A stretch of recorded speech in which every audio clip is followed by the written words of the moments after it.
Welcome students, we are going to discuss the second topic, that is the living world today.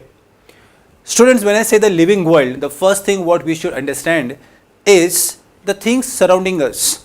So जब हम हमारे इर्द गिर्द देखते हैं तो हमारे आजू बाजू में बहुत सी चीज़ें दिखती है, such as the things that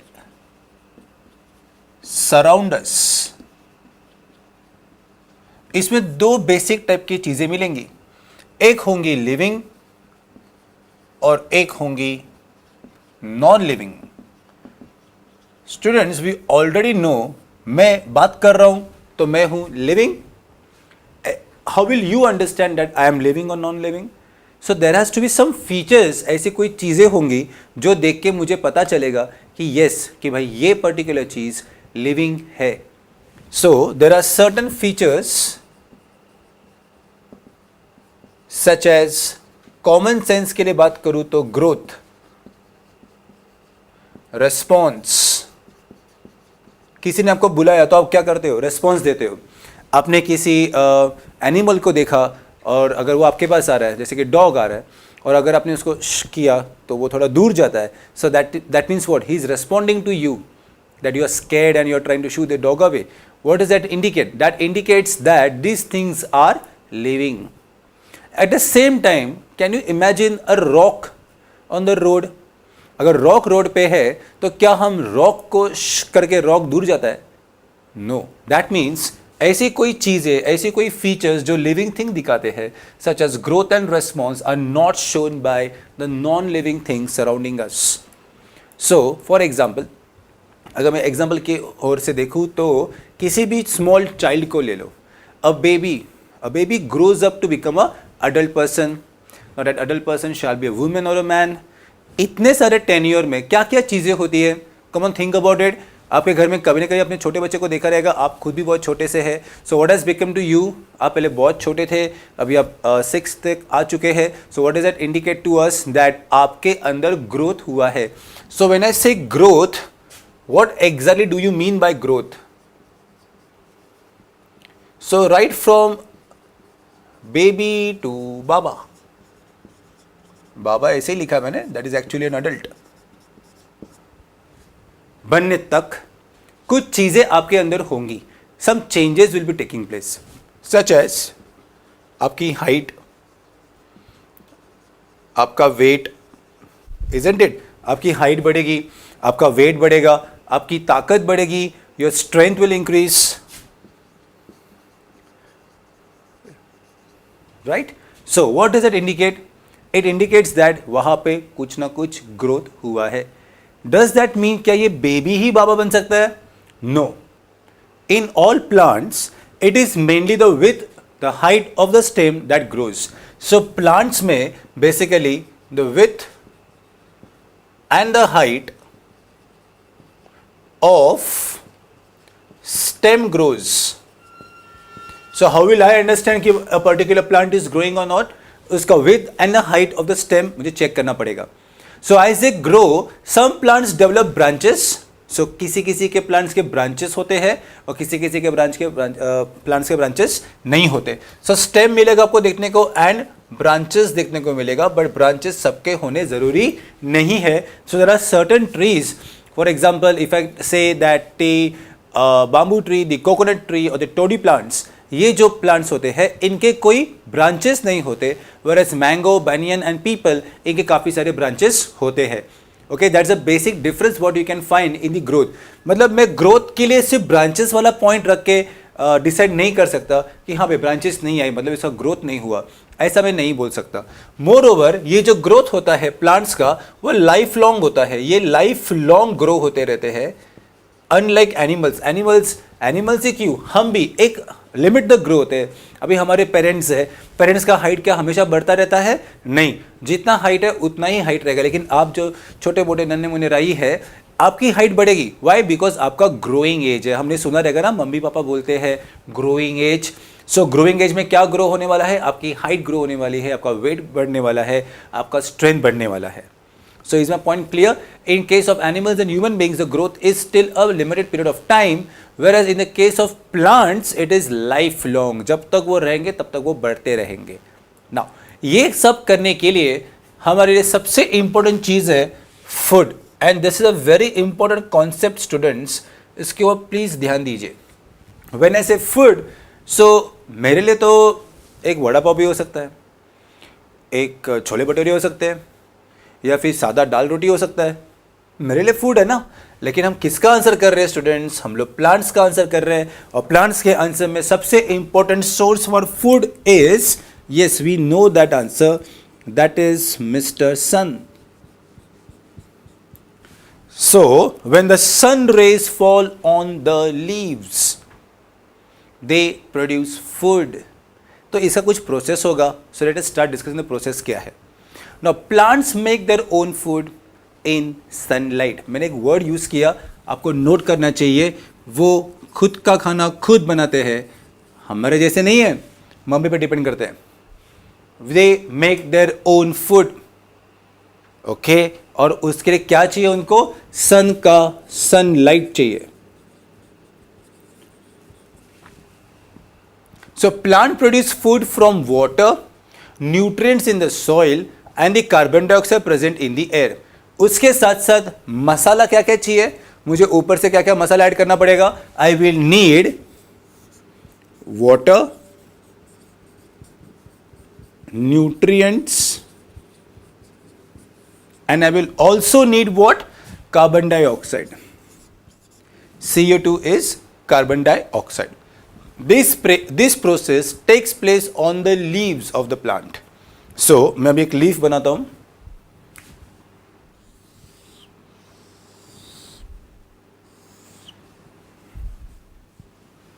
ये लीफ हो गया. ओके, ये लीफ में क्या क्या साथ में चाहिए स्टूडेंट्स? पानी चाहिए, न्यूट्रिएंट्स चाहिए, कार्बन डाइऑक्साइड चाहिए, और क्या चाहिए? सनलाइट चाहिए. सो ये सब प्रोसेस होने के लिए, खाना बनाने का प्रोसेस चालू होने के लिए उसको सनलाइट चाहिए. जैसे हम लोग को हमारे घर के अंदर तवा या फिर कढ़ाई को गर्म करना पड़ता है, वैसे ही हम लोग को यहाँ में भी सनलाइट की जरूरत पड़ती है to start the process of food processing. In this process, it is most important point to understand कि लीव्स के अंदर एक इंग्रेडिएंट होता है, एक चीज होती है जिसका नाम है chlorophyll.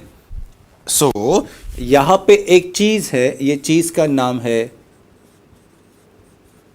Chlorophyll. This process of food production is called photosynthesis. So it is brought about in the presence of sunlight with the help of the chlorophyll in the leaves. So अभी आप अगर एडिशन करें तो मुझे क्या क्या चाहिए? Come on repeat करो मेरे साथ. Water, nutrients from the soil, carbon dioxide from air, in presence of sunlight with the help of chlorophyll from the leaf, a process known as photosynthesis takes place, and the plants get their food. The process is known as photosynthesis. Got the answer? So what is photosynthesis? Photosynthesis is a process of food production in plants. कैसे होता है वो? By using all these ingredients and they produce what? Food. Chlorophyll is also responsible for giving the green color to the leaf of the plant. Now let's come to animals. Animals के पास ऐसे कोई speciality नहीं है. इनके पास they do not have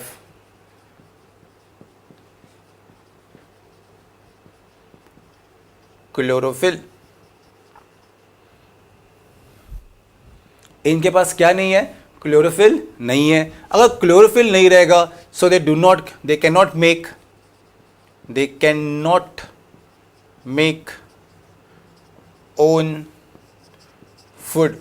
वो खुद का खाना नहीं बना सकते. They search for food. वो खाना ढूंढते हैं.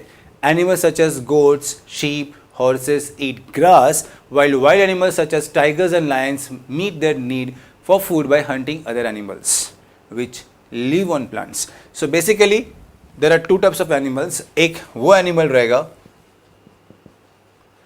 जो ग्रास को खाएगा और दूसरा एनिमल रहेगा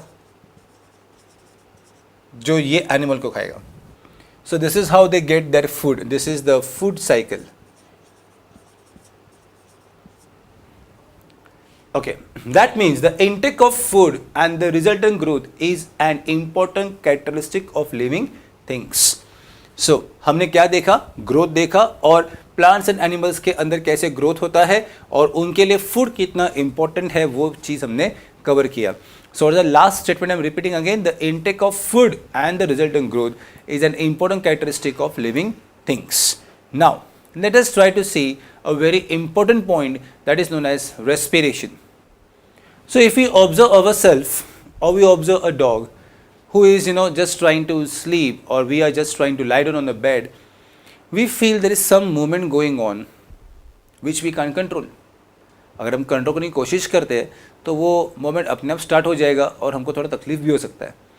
मैं दूसरे प्रोसेस की बात कर रहा हूँ. ये प्रोसेस है respiration. It is known as respiration. It is a important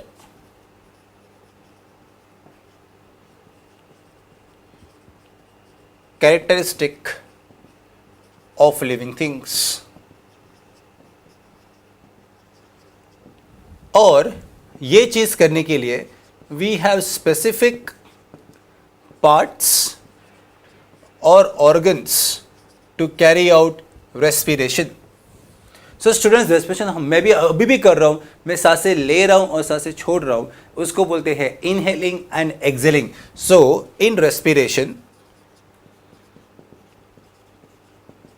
हम लोग दो प्रोसेस करते हैं. One is inhaling and one is exhaling.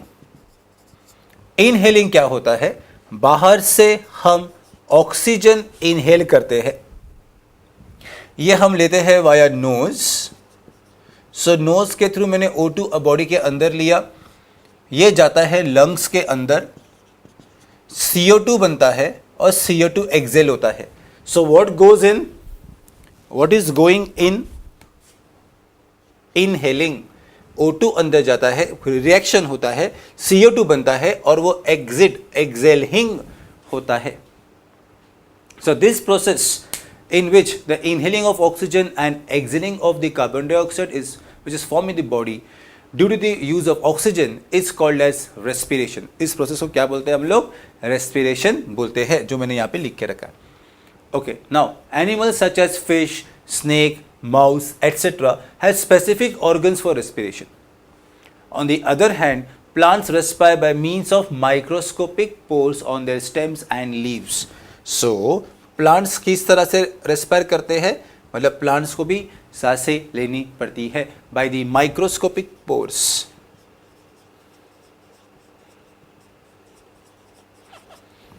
ये पोर्स कहाँ मिलेंगे आपको? स्टेम्स और लीव्स के ऊपर मिलते हैं.